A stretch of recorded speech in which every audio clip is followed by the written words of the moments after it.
Hey everybody, Matt here in the Eastwood garage doing another live tech session with you guys.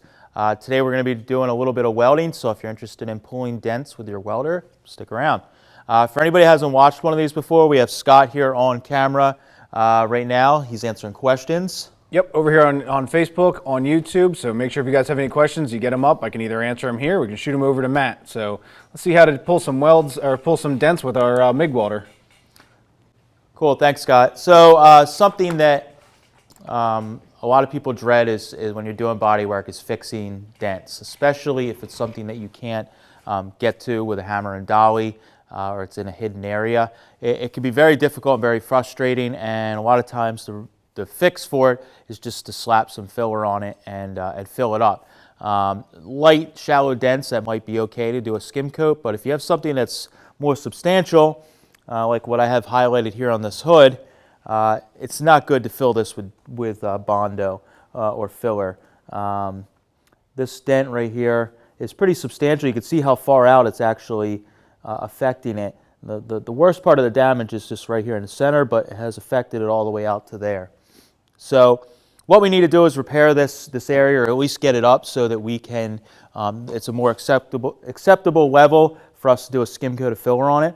The hard part about this is the bracing for the front of this Volkswagen hood actually runs right in line with that. That's probably why this dent hasn't been fixed on this sample hood yet, because it's in an area that is a pain in the butt to get to. So we're going to show you our MIG Stud Kit. It's something we've had for a little while. A lot of people, when we first came out with it, were going nuts buying this because it's much more affordable. If you've ever bought a stud gun or looked at the pricing on them, a good stud gun is quite expensive. So what we've done is we've come out with a MIG Stud Kit, and the business end, if you will, is right here on the, I'll get Joe to get a shot here. So this nozzle, which I've already have it fitted and adjusted just to save a little bit of time of fumbling around on camera here, but this basically just slides right over your nozzle, which you can see the remnants here on the back. That's just a little bit of the collar hanging out. It has two set screws, top and bottom, that you tighten down to clamp it onto the nozzle. This allows you to adjust the front and back movement of the nozzle to get it so that everything lines up how you want. Then here there is a tube right here on the top, and this tube has a set screw which is countersunken into there, so you won't be able to see that, but there's a set screw in there. Basically that allows you to set your height or depth of where your stud is going to hit. So let me pull this out of the way. There we go. So I'm just going to hold it in place. Usually this is touching on the metal, but so just hold it up in place. You can see the MIG wire. Might be tough to see here.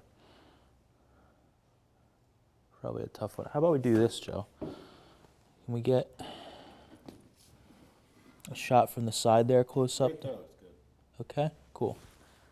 So you can see how this, the stud's actually touching here, the nozzle's touching on the ground, and the wire, which is hard to see here, basically the wire of your MIG gun is going to come out and it's going to weld itself right to the stud. So you're actually spot welding the stud to the metal, but it's much quicker, a little more lightweight. You're not holding a big stud gun, and it's much more affordable. So I'm going to show you guys. I'm going to put a couple studs in here and pull on this a little bit, see if we can get this dent to release just a little bit, and show you guys how it works.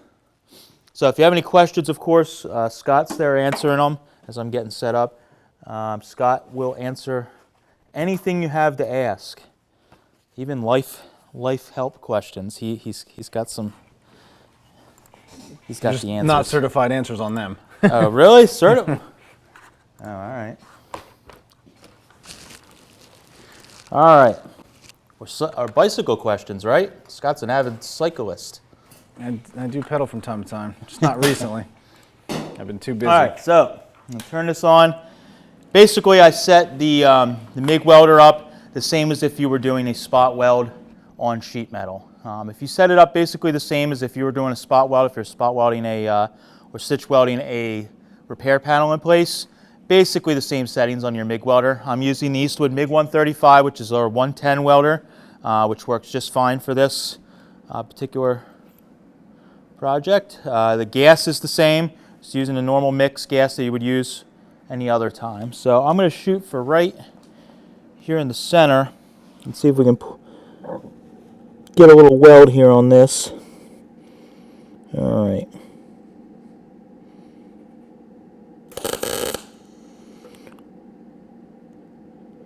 So what I like to do is I actually like to put a second weld just in case I'm doing a pretty hard pull on the other side. So it'll spot weld it to it and cover most of the head of the stud. But again, I like to do a second one right on the other side because sometimes when you're using a slide hammer, you get out of position or you start pulling on it funny, and it's kind of annoying if your stud pulls off. So I like to just put an extra zap in there for that.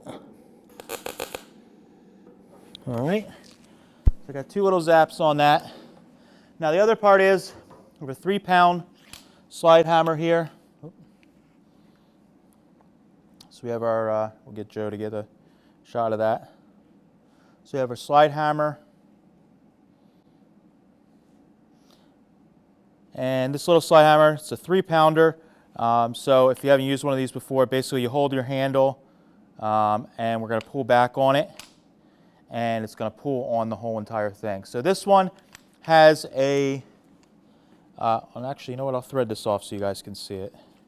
So the end, you don't need to thread it off all the way, but I want to show you guys how it actually attaches here on this one. So it has a nozzle on the end here, not a nozzle, a tip on the end that has some slits cut in it. And there we go.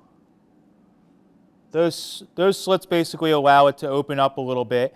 So we'll leave this a little loose, and that allows us to slide over top of the stud, and then we tighten this down nice and tight, and that's going to then clamp it down. It's going to close those slits up and clamp it down on the stud so that we can have a good pull on it. So I got tightened all the way. I'm going to back it off a couple turns until we can get this on here.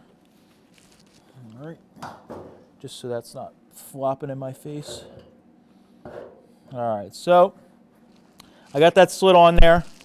I'm going to grab the handle up top here and spin that on. And you want to make it fairly tight. You'll feel it kind of stop or you run out of threads. That's probably about where you want it to be. So I'm going to put my leg here on this. We got it on the fender stand. Start doing some light pulls. So already I can see that last pull just did a bunch. So here in the center, I'm probably that light of a pull with the nice 3-pound slide hammer. You don't have to pull real hard. That's something I see people do sometimes. They pull real hard on the panel. As long as it's supported, it's an area where the metal isn't too loose, it's going to pop pretty quick. And already I can see that center is already up. That probably doesn't need any more. So now we just need to do one right here and then probably one right here. Same thing. And then we'll grind it off and see where we're at. So I'm going to zap 2 more on there real quick. And you can zap a couple on at a time. You don't have to do one at a time, but I wanted you guys to get a good shot of see how that looks when you're working it. So if you're kind of, you'll feel it with the slide hammer when you actually slide onto it. You will feel the metal move a little bit. And keep your eye on it. You'll see that it moves, and you don't want to go too far on it. All right, so we're going to throw another one in here, like so.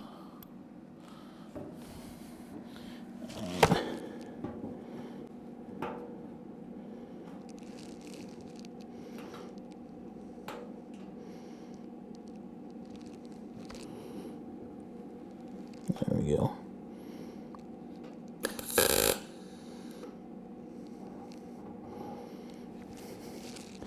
And I'll do my little second one just to make sure it gets in. I'm going to throw one more on the other side and then we'll do a little more pulling. Don't forget to throw Scott questions. If you have any questions about this tool or any tricks or tips, Scott or myself can share some of those. So I could feel probably right there, I can see is probably the worst spot. So I'm going to put a stud right in the center of that.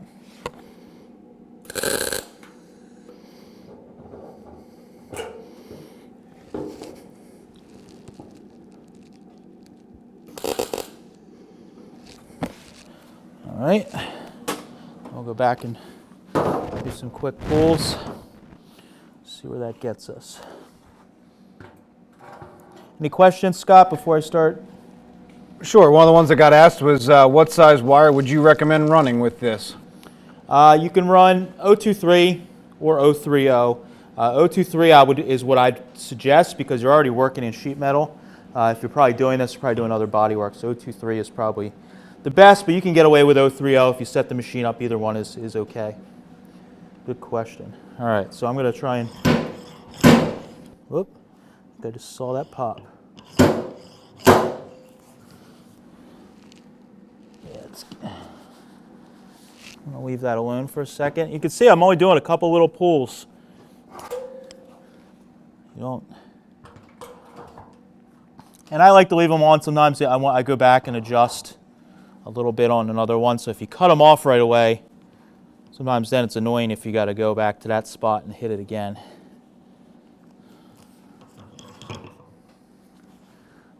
Make sure that's nice and tight.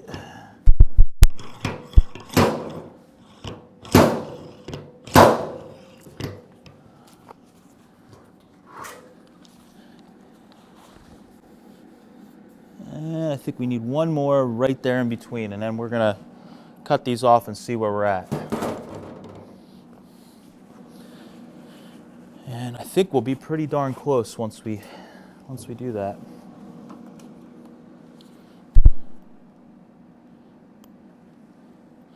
So we didn't hear the question yet, or did you get the question about the size of the studs yet, Scott? Not yet, but it's certainly good to cover while you're working over there. Scott actually mentioned before the broadcast a question that he gets oftentimes is the size of the studs. This isn't a proprietary thing as far as the studs go. It's something you can use any stud as long as it's the same. 1 millimeter is the size that's good to use with this. Larger sizes will not fit in this little tube here. But if you have there we go, 1 millimeter, if you have studs from another stud gun or you just are thrifty and got them somewhere else, you can use them. We do offer them in bulk that you can buy them. It does come with this little bag here that Joe, if you want to grab a shot there of that. So you get a bag with a good batch of them in there that will handle. I mean, you can do quite a bit with that. So that's not a problem.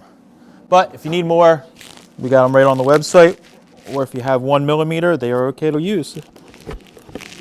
All right. Zap another one right in the center there.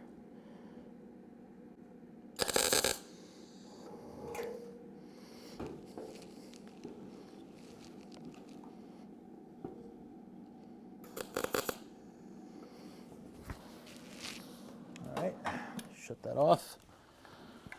We'll see where we're at now. Okay. So I did this one right here in between all of them. So we're going to go on to that. There we go. Make sure you tighten up. One thing is you got to make sure that this is fairly, you crank the handle down pretty good and tight, just to make sure if it doesn't slip.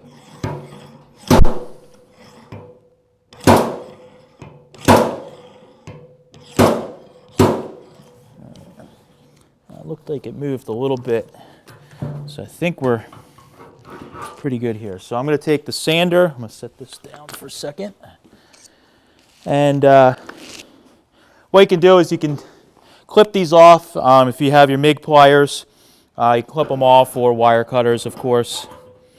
These ones have little cutters built in, so we'll start on one end, cut them down as low as you can get them.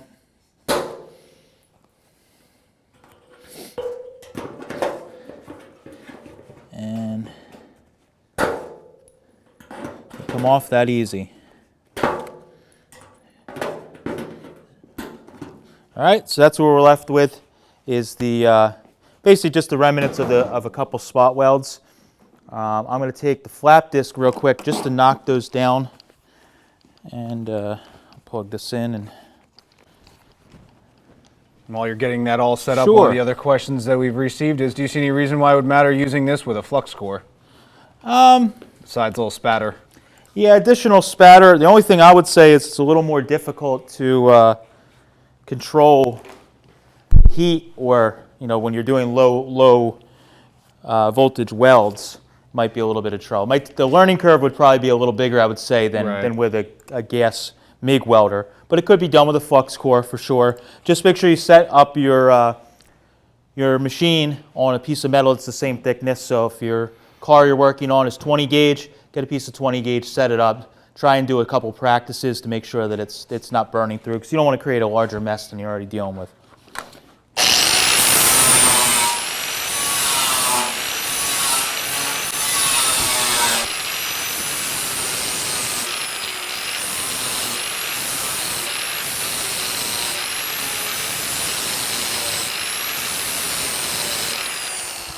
So if you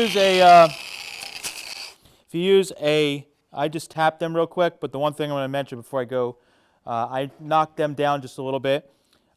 Use a fresh flap disc or grinder that you can basically be only grinding on the areas that you spot weld. Try and stay off of the surrounding metal as much as you can, so you're not digging in and creating additional heat in the surrounding areas. Because what will happen is if you put too much heat into it when you're grinding, it's going to actually shrink the metal, and you're going to cause the metal to sink again and cause basically the same problem. So I'm just trying to hit just these welds and be pretty light on it and not put too much heat into them.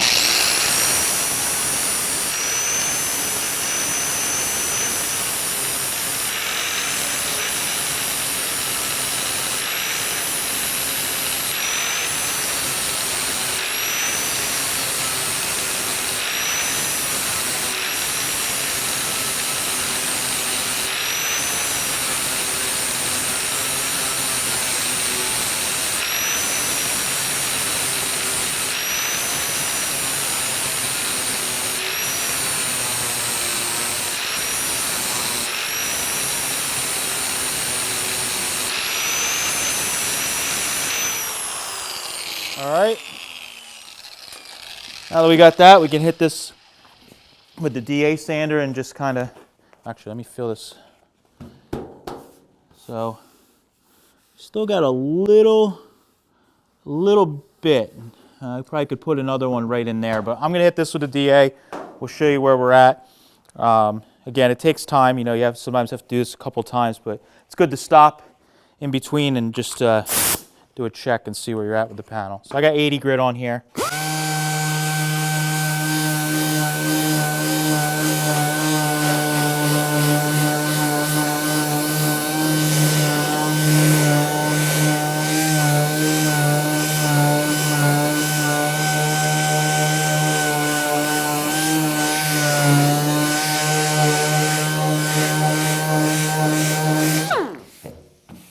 So you can see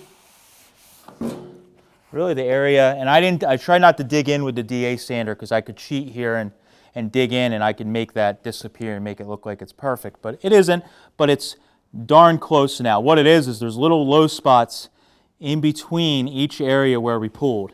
So what I could do if you want to get it even more perfect is you could put another zap here, in between here, and then another one right there, and just do light pulls, real light pulls, and you can get those up, and that'll probably get that thing to the point where it's really close. But it seems like what it was, there was a line right here where something tapped it, and that line we just got to work a little more. But I'll hit it with the DA just a little more, and then we'd be basically ready for a skim coat.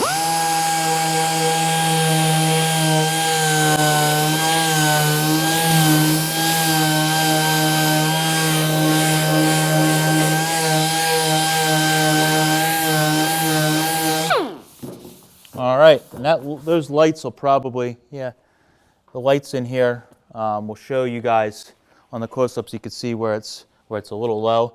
That's one thing nice about the lights we have in here is it kind of shows, and when I duck down there, it kind of shows you guys a reflection. So you can see in here just a little bit of lows, but I mean, you saw before we had a big area all the way out like that was low, and by us pulling right there in the center, it pulled everything around it.